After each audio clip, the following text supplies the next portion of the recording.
Good morning student, कैसे हैं आप सब लोग। आशा करता हूं कि आप सब लोग अच्छे ही होंगे। जैसा कि मैंने आपसे कल वादा किया था कि हम बौद्धिक संपदा अधिकार के बारे में पूरी की पूरी जानकारी लेंगे, तो वही मैं आज आपको बताने आया हूं। बौद्धिक संपदा अधिकार कितने प्रकार के होते हैं और क्या क्या है। जैसा कि मैं आपको बता चुका हूं कि आपके क्या है, उत्तराखंड लेक्चर जिसकी स्क्रीनिंग की आपकी 21 मार्च को है, उसके लिए बहुत ही इंपॉर्टेंट है। पिछली बार भी इससे कितने क्वेश्चन पूछे गए थे आपके? 2 से 3 क्वेश्चन पूछे गए थे और इस बार भी पूरी संभावना है कि इससे आपके 2 या 3 क्वेश्चन पूछे जाए। तो कल हम जो वैश्विक संपदा सूचकांक था, बौद्धिक संपदा सूचकांक था, उसके बारे में और WIP यानी वर्ल्ड इंटेलिजेंट प्रॉपर्टी ऑर्गेनाइजेशन के बारे में अध्ययन कर चुके थे और बाकी चीजें देख चुके थे। ठीक है, तो आज हम देखते हैं कि बौद्धिक संपदा का अधिकार होता क्या है। जो हमने कल देखा था WIPO, वो किसको किसके बारे में जानकारी नियम बनाता था? बौद्धिक संपदा के अधिकार, बौद्धिक संपदा के बारे में जानकारी बनाता था। तो आज हम देखेंगे बौद्धिक संपदा होती क्या है और कितने प्रकार की होती है। ठीक है, तो जैसा कि मैंने आपको कल भी समझाया था, ठीक है, सबसे पहले तो हम समझते हैं शब्द बौद्धिक संपदा है क्या। मैंने आपको कल भी हल्का फुल्का बताया था कि बौद्धिक मतलब हमारी बुद्धि या मस्तिष्क या दिमाग, ठीक है। और संपदा मतलब क्या होती है? संपदा मतलब क्या होती है? जो आपकी धन दौलत, ठीक है। तो क्योंकि क्या है आपका, हम कोई भी चीज बनाते हैं तो किस चीज का इस्तेमाल करके बनाते हैं? अपनी बुद्धि का इस्तेमाल करके बनाते हैं। तो जब हमने अपनी बुद्धि का इस्तेमाल करके वो चीज बनाई है, तो हमें निश्चित रूप से हमने किस चीज के लिए बनाई होगी? दुनिया के कल्याण के लिए, और दुनिया के कल्याण के साथ साथ अपने आर्थिक फायदे के लिए वो चीज बनाई होगी। ठीक है, तो क्या होता है, तो बौद्धिक संपदा है क्या आपकी एक ऐसी चीज है, ठीक है, या एक ऐसी इन्वेंशन या एक ऐसी खोज कह लीजिए आप, या एक ऐसी चीज जो आज से पहले इस दुनिया में किसी ने नहीं बनाई और आपने अपना समय, अपना दिमाग और अपना धन व्यय करके वो चीज बनाई है। तो अब वो चीज क्योंकि आपने अपना समय, धन और क्या बुद्धि का इस्तेमाल करके बनाई है, तो अब वो चीज क्या होगी? आपकी संपदा बन गई है। ठीक है, तो वही चीज क्या कहलाती है? हमारी बौद्धिक संपदा कहलाती है। तो क्या कहा मैंने आपने, अगर आपने ऐसी कोई भी चीज बनाई जो आज से पहले दुनिया में किसी भी व्यक्ति ने नहीं बनाई, ठीक है, और वो आपने अपने बुद्धि का इस्तेमाल करके बनाई, मतलब दूसरे से उतार के या दूसरे की कॉपी करके नहीं बनाई है, ठीक है, केवल और केवल आपने बनाई है और आज से पहले वो चीज किसी ने भी व्यक्ति ने इस दुनिया में नहीं बनाई है, तो वो क्या है? आपकी बौद्धिक संपदा है। ठीक है, अच्छा अब देखो ये बौद्धिक संपदा होती क्या क्या है, ये किस तरीके का अधिकार है। ठीक है, तो देखते हैं। जैसे हमने क्या कहा, ठीक है, बौद्धिक संपदा क्या है? हमारा एक निजी अधिकार है। क्या कहा? बौद्धिक संपदा एक निजी अधिकार है। ठीक है, अच्छा निजी अधिकार कहने का मतलब क्या है? ठीक है देखिए, निजी अधिकार कहने का मतलब ये है कि जैसे मैं हूं या आप हो, ठीक है, आपने एक कोई ऐसी विषय वस्तु बना दी, ठीक है, या आपने कोई ऐसी विषय वस्तु बना दी जो क्या है आपकी तैयारी के लिए बहुत ही इंपॉर्टेंट है, ठीक है, या मैं कहूं कि मैंने कोई ऐसा टॉपिक बनाया, ठीक है, जो आपके पास टॉपिक दे रखे हैं आपके सिलेबस में, उससे मैं से कुछ ऐसे क्वेश्चंस बनाए, ठीक है, जो कि क्या है आपके आएंगे ही आएंगे पेपर में। ठीक है, तो मैंने क्या किया, पुराने चीजों पुराने पेपरों का एनालिसिस करके बनाया। ठीक है, तो वह क्योंकि क्या है मैंने बनाया है, तो इसीलिए वो क्या हो गया? निजी अधिकार। तो अब क्या है, उन पेपरों को बेचने का, छापने का वो अधिकार किसके पास है? मेरे पास है। तो इसलिए क्या है, जो आपका बौद्धिक संपदा का अधिकार है वो क्या है? आपका निजी अधिकार। ठीक है, अच्छा जब मैं निजी कह रहा हूं तो निजी के अंतर्गत क्या है? आपका एक व्यक्ति आ सकता है, व्यक्तियों का समूह भी आ सकता है, या कोई कंपनी भी आ सकती है। ठीक है, अब जैसे माना बात मेरी एक कंपनी है, ठीक है, आजकल जैसे आपका कोरोना चल रहा है, ठीक है, तो मेरी क्या है, माना बात एक फार्मास्यूटिकल कंपनी है, ठीक है, और मेरे कंपनी के लोगों ने मिलके क्या बनाया है? एक, ठीक है, दवाई बनाई है। ठीक है, मेरी कंपनी के लोगों ने मिलके एक दवाई बनाई है। ठीक है, मिनट,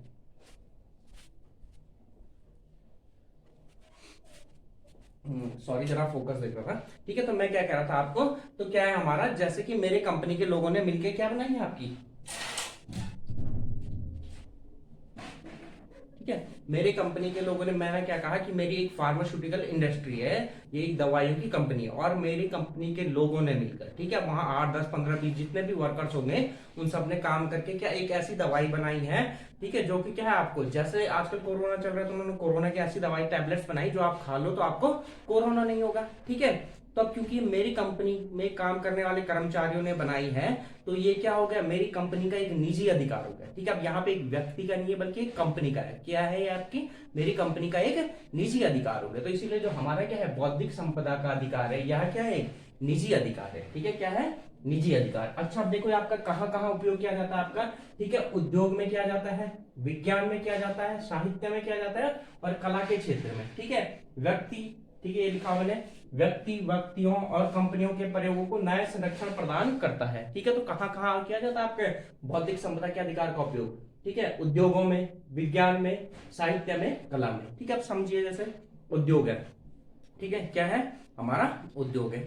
माना बात मैंने क्या बना दिया, आपके जूते, कोई एक ऐसे जूते बना दे जिन्हें चलकर आप क्या जिन्हें पहनकर आप क्या कर सकते हो, दीवार पर भी चढ़ सकते हो। ठीक है, तो अब ये क्योंकि मैंने बनाए हैं, आज से पहले किसी अन्य व्यक्ति ने नहीं बनाए थे, तो ये क्या हो गया, मेरा अधिकार हो गया। ठीक है, और ये कहाँ, किस क्षेत्र में आ गया आपका, उद्योग के क्षेत्र में। अब विज्ञान के क्षेत्र में, ठीक है, जैसे विज्ञान के क्षेत्र में, जैसा भी मैंने आपको बताया, आजकल कोरोना काल चल रहा है, आपने कोई ऐसी टैबलेट बना ली जिसको खाने के बाद आपको कोरोना नहीं होगा। ठीक है, तो वो क्या हो गया आपका, विज्ञान के क्षेत्र में होगा।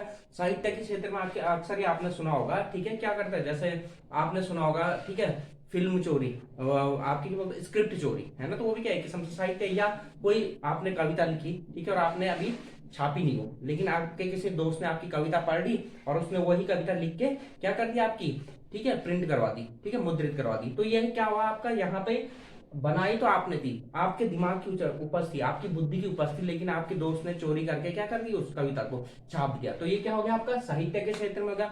कला, आपने देखा होगा फिल्म इंडस्ट्री में अक्सर आपने विवाद सुने होंगे कि क्या कर दी भाई, स्क्रिप्ट चोरी कर दी, स्क्रिप्ट चोरी कर दी। ठीक है, तो वो भी क्या है आपका, बौद्धिक संपदा के अधिकार का एक किस्म से हनन है आपका। ठीक है, तो कहां कहां होता है आपका, ठीक है, उद्योग, विज्ञान, साहित्य और कला, इन क्षेत्र, व्यक्ति और व्यक्तियों को जो उन्होंने नए नए कार्य किए। जैसे आपका क्या है, मैंने एक जूते बनाए, दीवार पे चल सकता आप, आपने एक दवाई बनाई, ठीक है, जिसको खा के आपको कोरोना नहीं होगा। साहित्य में आपने कोई पोयम लिखी, ठीक है, और कला में आपने कोई एक अच्छी सी स्क्रिप्ट लिखी और किसी ने चुरा ली। ठीक है, तो इन सब व्यक्तियों को जो संरक्षण प्रदान करता है वो कौन करता है, आपका बौद्धिक संपदा का अधिकार क्या करता है, संरक्षण प्रदान करता है। आप इन चीजों से आप अक्सर वाकिफ होंगे, फिल्म, ठीक है, जैसा आपने सुनता होगा, कई बार आपने सुना होगा कि उन्होंने फलाना व्यक्ति ने स्क्रिप्ट चुरा दी मेरी इस पिक्चर की, है ना, तो ये सारी चीजें आपने देखी होंगी अक्सर। ठीक है, तो ये सब क्या है, इन सब चीजों से हमारी सुरक्षा करता है कि भाई जो जो चीजें हमने बनाई है, आज से पहले दुनिया में किसी ने नहीं बनाई, अगर किसी व्यक्ति ने धोखे से हमसे चुरा के वो बना दी, छाप दी है या बना दी या कुछ करवा दिया है, तो हम क्या कर सकते हैं, उसके विरुद्ध कोर्ट जा सकते हैं। ठीक है, अब क्या क्या होते हैं वो देखेंगे। अब देखो हमारा क्या काम है, बौद्धिक संपदा का अधिकार 6 प्रकार के होते हैं। ठीक है, कितना होता है हमारा बौद्धिक संपदा के अधिकार, 6 प्रकार के होते हैं। ठीक है, और कहां कहां होता है वो देखते हैं, 6 प्रकार कौन कौन से हैं। ठीक है, तो पहला देखो, पहला आता है आपका ट्रेडमार्क। पहला क्या था हमने, ट्रेडमार्क, पहला अधिकार है हमारा ट्रेडमार्क। अच्छा, अब ये तो नाम आपने अक्सर सुना होगा ट्रेडमार्क। ठीक है, तो ट्रेडमार्क होता है क्या, हमारा एक निशान होता है, एक चिन्ह होता है। क्या होता है ट्रेडमार्क, एक निशान होता है, एक चिन्ह होता है। ठीक है, देखो क्या लिखा, एक संकेत है, ठीक है, एक निशान या एक चिन्ह होता है ट्रेडमार्क हमारा, जो क्या बताता है, उस वस्तु की विश्वसनीयता के बारे में बताता है। जैसे आपने सुना होगा भाई आईएसआई मार्क, ठीक है, आपने सुना होगा आईएस मार्क, तो आईएसआई मार्क भी क्या एक ट्रेडमार्क है। ठीक है, ट्रेड मतलब व्यापार, उन्होंने क्या बना दिया उसका, जैसे आप सुनते हो हॉकिंस के, ठीक है, हॉकिंस का क्या आपका प्रेशर कुकर है, क्या है वो आपका, ठीक है, आईएसआई मार्क है। तो आपने देखेंगे तो वो क्या है, उसकी पहचान है कि ये क्या है, विश्वसनीय चीज है। ठीक है, तो वो क्या होगी, उसकी पहचान होगी। अगला आपने जैसा सुना होगा हॉलमार्क, तो हॉलमार्क भी क्या आता है, ट्रेडमार्क है,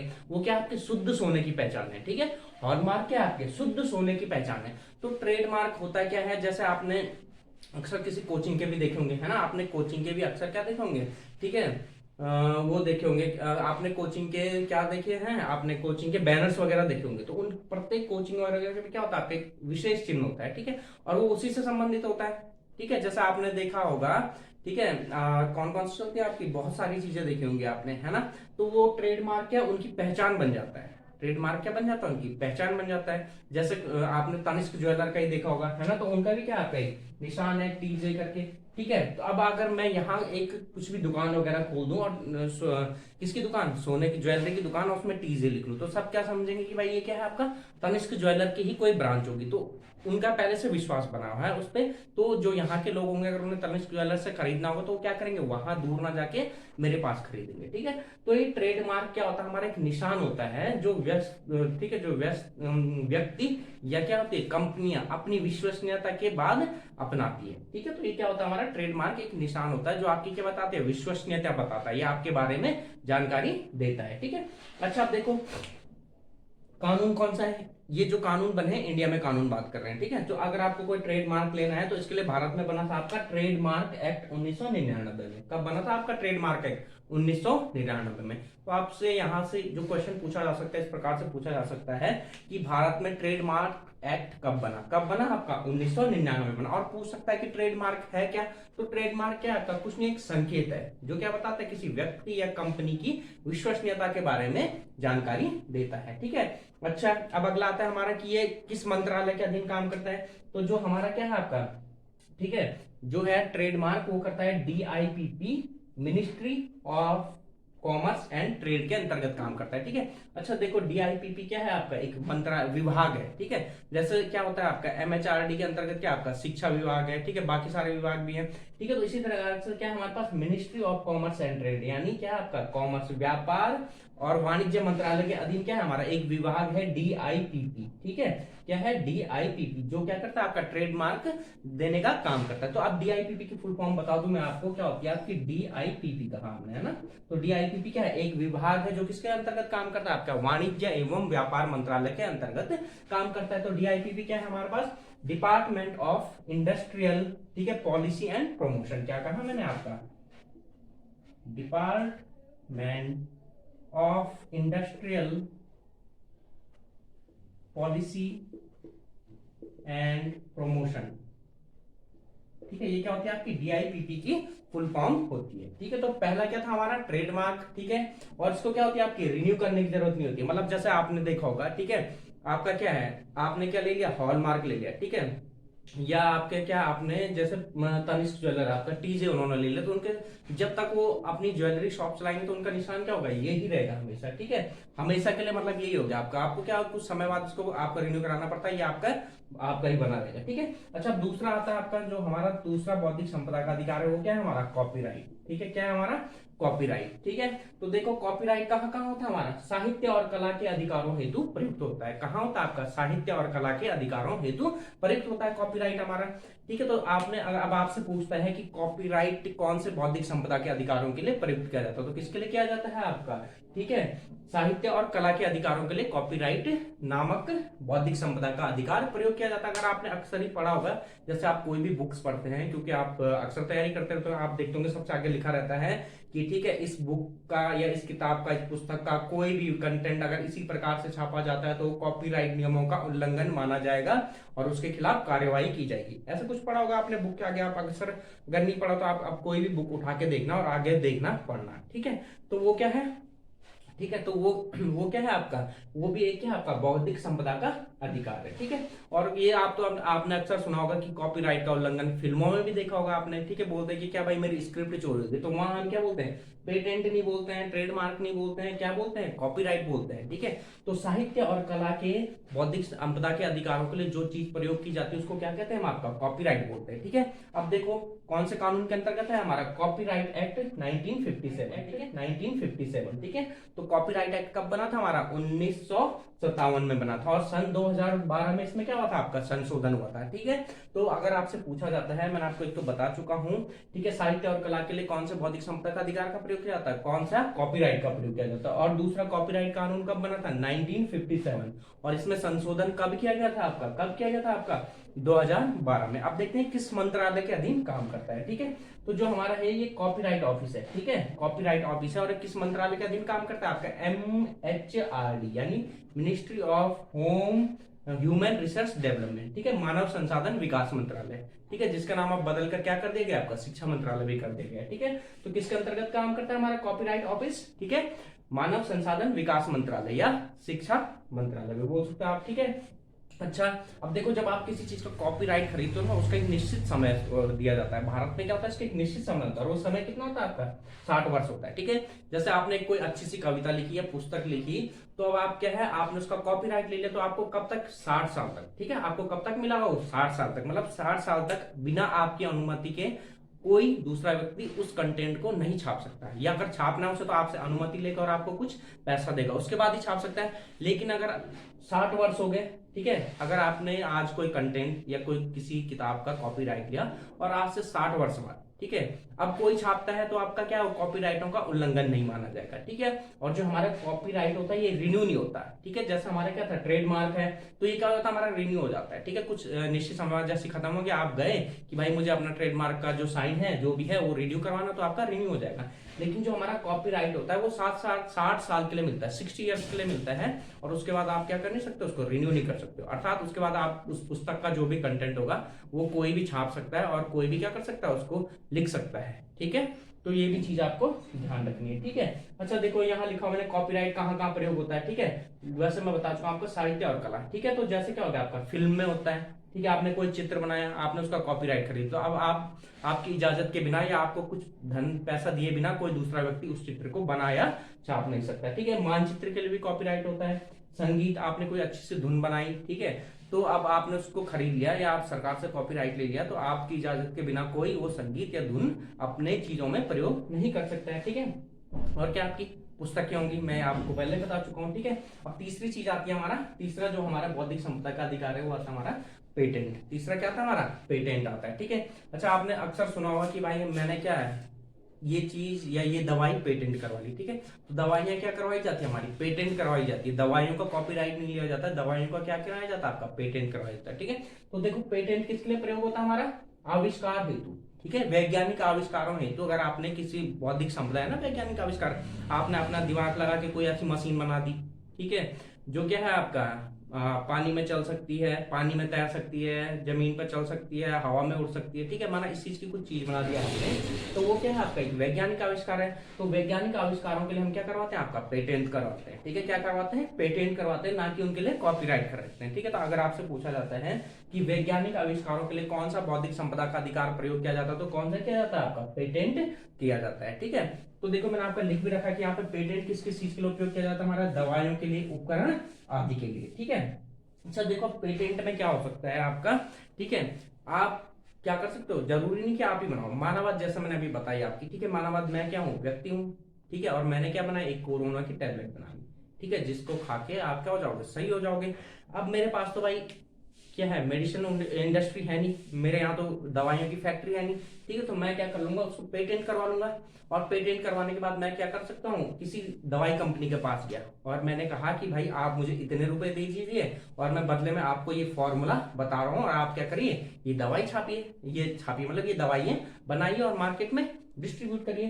तो क्या हो सकता है, पेटेंट लेने वाला व्यक्ति जरूरी नहीं कि वो चीजें खुद करे, ठीक है, वो क्या कर सकता है, किसी संबंधित उद्योग या व्यक्ति के साथ करार कर सकता है, उससे कुछ धन लेके उसे वो फॉर्मूला बता सकता है, ठीक है। तो पेटेंट में आपका ये भी होता है, ठीक है।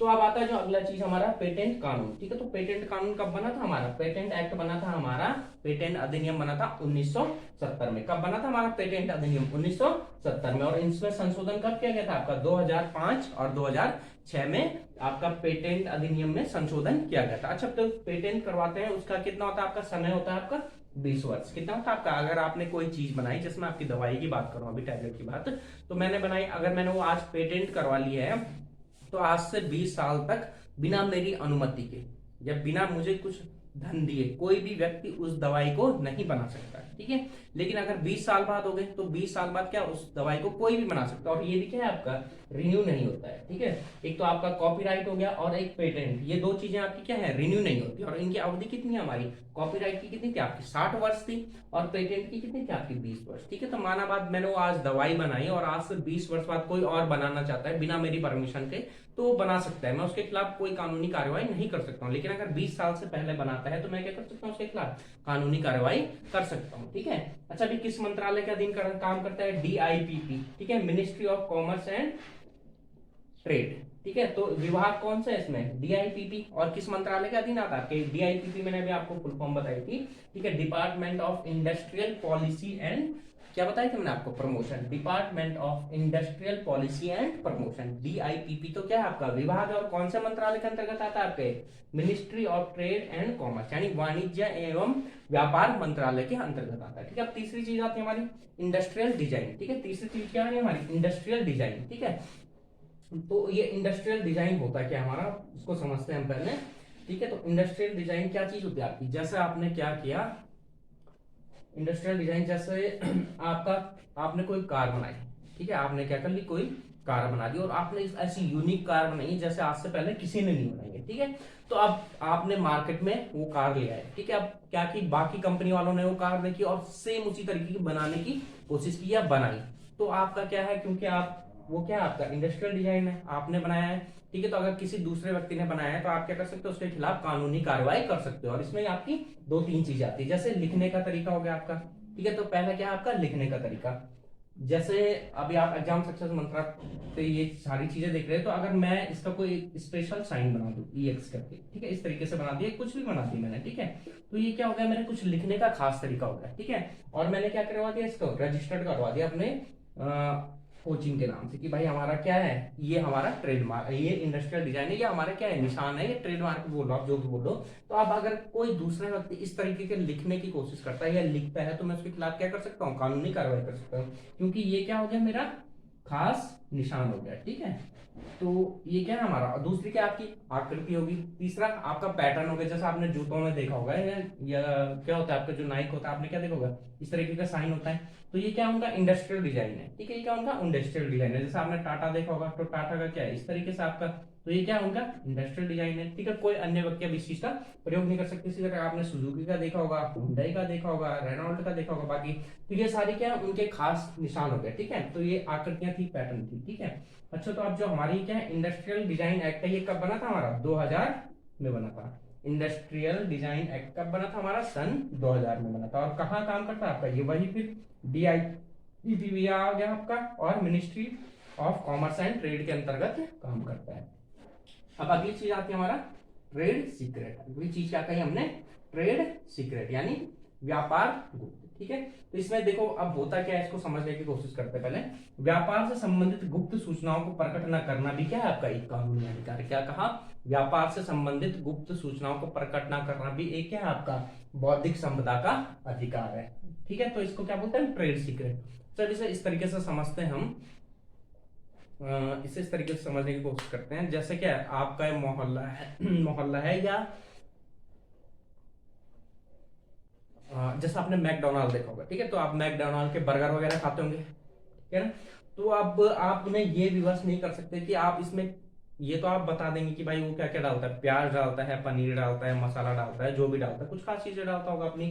ठीक है, ये सारी चीजें बाकी भी डालते हैं, लेकिन माना आपका वो क्या डालता है, उसमें कुछ खास तरीके का मसाला डालता है। ठीक है, तो आप उसको ये बताने के विवश नहीं कर सकते हो कि आप कौन सी खास प्रकार की चीज डाल रहे हो। ठीक है, या अगर किसी ने धोखाधड़ी से देख के वो चीज क्या कर रहा है, इस्तेमाल कर रहा है, तो क्या है उसके खिलाफ वो व्यक्ति क्या कर सकता है, आपका कानूनी कार्रवाई कर सकता है। इस तरीके से समझो, जैसे मेरी क्या है पकौड़ी की दुकान है। ठीक है, मैं पकौड़ी बना रहा हूँ। ठीक है, और पकौड़ी बनाने के लिए सबको पता क्या क्या यूज होता है, आपका आलू यूज होता है, बेसन यूज होता है, तेल वगैरह यूज होता है, लेकिन और मसाला यूज होता है। ठीक है, तो मैं क्या कर रहा हूँ, वहां मसाले के लिए कुछ खास तरीके की चीजें ला रहा हूँ, और वो खास तरीके की चीजों के कारण ही, वो मसाले के कारण ही क्या मेरा व्यापार बहुत अच्छा चल रहा है। लोग उस मसाले के स्वाद के कारण, या जो मैं चटनी बना रहा हूँ उसके स्वाद के कारण ही खाने को आ रहे हैं। अब अगर क्या होगा, मेरा ये सीक्रेट था, जो मेरा व्यापार का सीक्रेट था, ट्रेड सीक्रेट मसाला, वो किसी व्यक्ति ने धोखाधड़ी से या किसी ने मुझसे जबरदस्ती पता कर लिया, तो इसके कारण क्या होगा, वो व्यक्ति जो पकौड़ी बनाता होगा उसको वो बेच देगा। अब वो क्या करेगा, वही चीज बनाएगा, तो इससे क्या हो जाएगा, मेरा व्यापार में नुकसान होगा।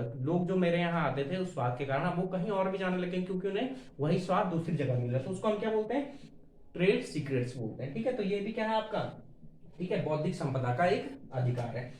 ठीक है, तो ये क्या हमारा सीक्रेट, मतलब जिस चीज के कारण आपकी चल रही है व्यापार है, उसके कुछ ऐसी गुप्त चीजें होती है जो अगर दूसरे को पता लग गया तो आपको नुकसान हो सकता है, तो उन चीजों को हम क्या बोलते हैं, आपका ट्रेड सीक्रेट बोलते हैं। तो अच्छा, इसके लिए क्या है, ये किस कानून के अंतर्गत काम करता है, हमारा ट्रेडमार्क एक्ट 1999 के अंतर्गत काम करता है। ठीक है, और ये क्या है आपका मंत्रालय, वही है DIPP हो गया, ministry of commerce and trade. ठीक है, DIPP की फुल फॉर्म भी मैं बता चुका हूँ, ministry of commerce and trade, और इसको भी हम क्या कर सकते हैं भाई, रिन्यू कर सकते हैं। ठीक है, अब जो आखिरी बौद्धिक संपदा का अधिकार आता है हमारा, वो क्या हमारा भौगोलिक संकेतन यानी ज्योग्राफिकल इंडिकेटर्स बोलते हैं। ठीक है, तो अच्छा देखो, अभी तक जो हमने ये 5 पढ़े, trademark, copyright, patent, industrial design और ट्रेड सीक्रेट, तो ये सारे के सारे क्या थे, हमारे निजी अधिकार थे। ठीक है, क्या थे, निजी बौद्धिक संपदा के अधिकार थे। लेकिन जो भौगोलिक संकेतक है, ये क्या हमारा निजी अधिकार नहीं है, या किसी भौगोलिक क्षेत्र विशेष में रहने वाले लोगों को मिलने वाला अधिकार है, यहाँ निजी अधिकार नहीं है। ठीक है, अच्छा, अब इसको इस तरीके से समझने की कोशिश करते हैं हम। देखो ये होता क्या है हमारा